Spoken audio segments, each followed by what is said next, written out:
તમને હિંચકા ગાવા ગમે કે? મને તો બહુ જ ગમે.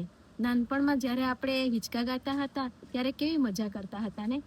પણ આજે જ્યારે પણ હું હિંચકા પર બેસું છું ત્યારે મને સમજાય છે કે આપણા સાંધા માટે હળવી હીલિંગ પ્રોસેસ છે. એ માત્ર મજા નથી. હિંચકાની આ લયબદ્ધ ગતિ એ ઘૂંટણને જરાક પણ જકડવા નથી દેતી. હા, પણ એક વાતનું ધ્યાન રાખવું, કોઈ પણ ઝટકા વગર, એકદમ હળવાશથી. વડીલો પણ આવી રીતે ધીમે ધીમે હળવાશથી હિંચકા ગાયા કરે ને તો એમના સાંધાના જકડાના દુખાવો તો એમ જ જતા રહે. પણ હા, ડોક્ટરને એકવાર ખાસ પૂછી લેવું. શું તમે ક્યારેય પણ એવું વિચાર્યું કે આવી નાની નાની વાતો આપણા સ્વાસ્થ્યમાં કેટલો મોટો ફેરફાર લાવી શકે છે? તમારી સેલ્ફ કેર જર્ની કેવી છે? મને હમણાં જ કમેન્ટ કરીને જણાવજો. અને ફોલો કરી લો આવી નાની નાની મોટી મોટી વાતો માટે રતન ફાર્મસીના પેજને.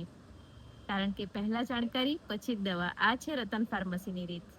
અને આ રીલને વધુમાં વધુ શેર જરૂરથી કરજો.